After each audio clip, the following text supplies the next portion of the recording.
میرے عزیزوں یہ دنیا کا دغلا معیار دیکھو آپ، رشیا پورے یوکرین کو تباہ کرتا رہا، پورا راکھ میں بدل دیا۔ ان ظالم کتوں کی زبان پر کبھی نہیں آیا کہ رشیا آتنکواد ہے یا رشیا ٹیررسٹ ہے۔ یہ میڈیا میں بھونکتے رہے رشیا اور یوکرین کی وار چل رہی ہے، زمین کا مسئلہ ہے، ارے ہزاروں لوگوں کو رشیا راکھ میں بدل کر رکھ چکا ہے، کیوں نہیں بولتے اس کے متعلق، کیوں نہیں کہتے کہ وہ آتنکواد ہے؟ اس لیے کہ یہ ظالم دجالی میڈیا جتنے ہیں انہیں پتا ہے ان کے باپ داداؤں سے بڑی طاقت اس کے پاس موجود ہے۔ طاقتوں کی پوجا کرنا اور بڑی بڑی طاقتوں کو سلام کرنا یہ ان کی فطرت میں داخل ہے، اور ہم الحمدللہ مسلمان ہر وقت یہ فیصلہ رکھتے ہیں کہ جو غریب ہے، جو مظلوم ہے، وہ چاہے ایک سکہ بھی نہ رکھتا ہو، ہم اس کی حمایت میں ہمیشہ کھڑے رہیں۔ جن حالات میں آج ہم جمعہ کی نماز ادا کرنے آئے ہیں،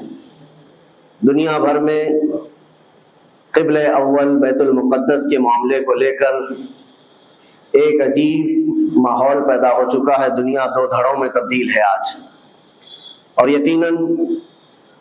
کیوں نہ اثر کرے کہ میرے آقا صلی اللہ تعالی علیہ وسلم نے ارشاد فرمایا، بیت المقدس جس زمین پر آباد ہے، حضور پاک صلی اللہ علیہ وسلم کے فرمان علی شان کا مفہوم ہے سید البقاع، یعنی زمین کا جو سردار علاقہ ہے وہ بیت المقدس کا علاقہ ہے۔ مسجد اقصی جہاں پر آباد ہے اس کو سید البقاع کہا گیا ہے، اور یہ بھی روایت میں ملتا ہے سید الصخرہ، گنبدوں میں اگر کوئی سردار گنبد ہے تو وہ بیت المقدس کے لیے کہا گیا ہے۔ اور قرآن نے یہ فرمایا الذی بارکنا حولہ، مسجد اقصی کے متعلق فرماتا ہے رب تعالیٰ کہ وہ مسجد اقصی جس کے ارد گرد ہم نے برکتیں رکھی لنریہ من آیاتنا، تاکہ ہم اپنی نشانیاں انہیں دکھائیں۔ تو یہ اللہ تبارک و تعالیٰ کی اس مقدس سرزمین جس کو ارض مقدس کہا گیا ہے،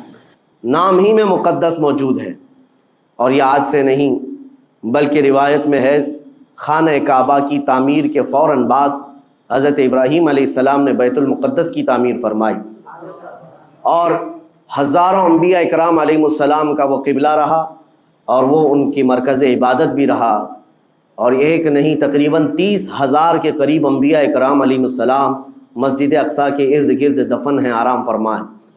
جہاں اللہ کا ایک ولی دفن ہوتا ہے وہ برکت کی جگہ ہے، اور جہاں 30,000 نبی دفن ہوں، اور وہ بھی اولو العزم پیغمبر حضرت ابراہیم علیہ السلام، حضرت اسحاق علیہ السلام، حضرت یعقوب علیہ السلام، حضرت موسیٰ علیہ السلام، حضرت زکریا علیہ السلام، یہ سب وہ انبیاء اکرام علیہ السلام ہیں جو رسولان اعظام بھی ہیں، شریعت والے ہیں، یہ سب بیت المقدس کے ارد گرد ہیں۔ یہاں پر کچھ بھی اثر ہونا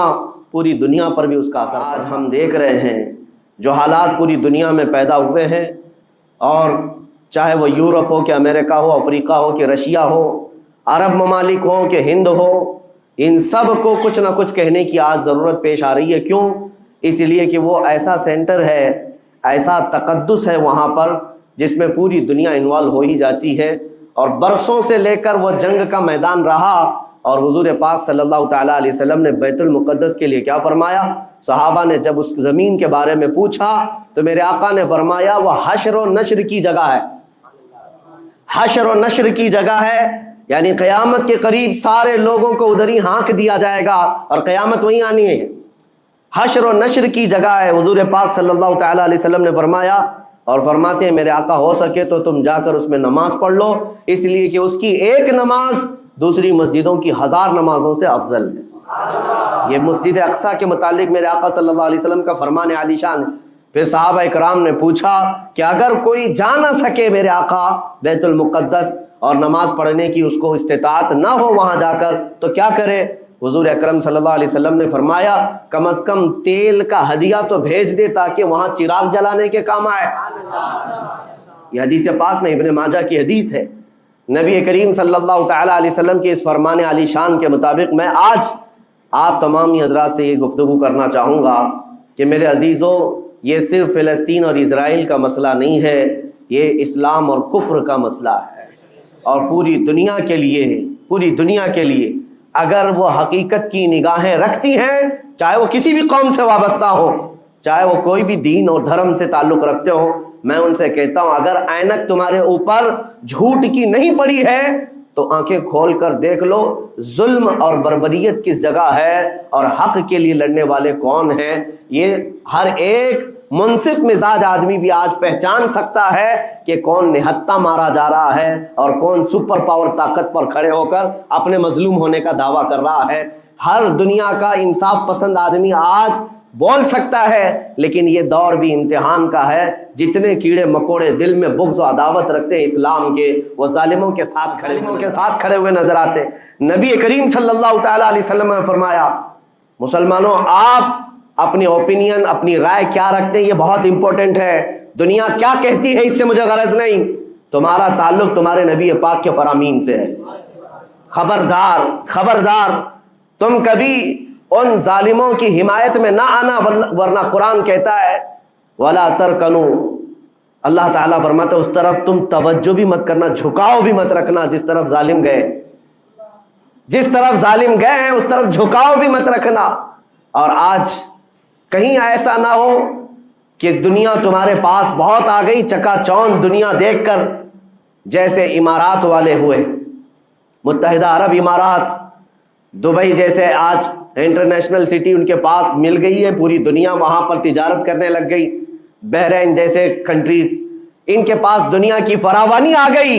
تو آج وہ یہ سمجھنے لگ گئے کہ ہم کو مظلوم اور غریب فلسطینیوں کی مدد میں بات نہیں کرنی چاہیے، جو سپر پاور طاقت ہے اس کے ساتھ کھڑا ہونا چاہیے،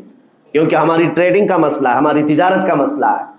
وہ یہ بھول گئے کہ ان کا اسلام کہاں ہے، ان کے آباء و اجداد کی روایت کہاں ہے.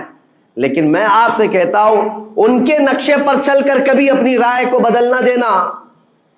بعض مسلمانوں میں یہ گفتگو پھیلی ہوئی ہے کہ کیا ہم ہی مسلمان ہیں ہندوستان کے، کیا ہم ہی لوگ ہیں جو اپنی رائے بنائیں، وہ بڑے بڑے لوگ ہیں اور بڑے بڑے مشائخ ہیں وہاں پر، ان لوگوں نے رائے الگ بنائی ہے. وہ دنیا کے اور پیسوں کے پجاری بن گئے ہیں، ان کے ہاں نفس غالب آ چکا ہے اور شیطان کا ان کے اوپر غلبہ ہے، وہ حق نہیں دیکھ رہے ہیں. میرے عزیزوں کہیں تم اپنی رائے اس طرح بنا لیے تو حدیث کو جھٹلانے والے ہوں گے. اللہ کے حبیب صلی اللہ علیہ وسلم کی حدیث سناتا ہوں. حضور پاک صلی اللہ علیہ وسلم فرماتے ہیں لا تزال عصابۃ من امتی یقاتلون علی ابواب دمشق وما حولها وعلى ابواب بیت المقدس ظاہرین علی الحق. حضور پاک صلی اللہ علیہ وسلم فرماتے ہیں لا یضرهم خذلان من خذلهم ظاہرین علی الحق الى ان تقوم الساعہ. میرے آقا فرماتے ہیں قیامت تک میری امت میں ایک جماعت ایسی ہوگی جو دمشق کے دروازوں پر اور بیت المقدس کے دروازوں کے اطراف میں حق کے لیے کھڑی رہے گی قیامت آنے تک. اور حضور پاک نے یہ بھی فرمایا، میرے آقا مخبر صادق صلی اللہ علیہ وسلم کے فرمان آج ہم اپنی آنکھوں سے دیکھ رہے ہیں. حضور فرماتے لا یضرهم خذلان من خذلهم. میرے آقا فرماتے ہیں دنیا کے بڑے بڑے دھوکہ دینے والوں کا دھوکہ انہیں کچھ اثر نہیں کرے گا، انہیں کوئی نقصان نہیں پہنچائے گا. آج بڑے بڑے پیٹروٹ میزائل داغ کر کے اگر وہاں کے علاقوں کو ختم کرنے کا دعویٰ کر رہے ہیں تو مجھے میرے نبی کے فرمان پر یقین ہے یہ کبھی نہیں ہو سکے گا، کبھی نہیں ہو سکے گا. کچھ عمارتوں کے گر جانے اور کچھ بچوں کے اور کچھ لوگوں کے قتل ہو جانے کا نام یہ جیت اور فتح نہیں ہے.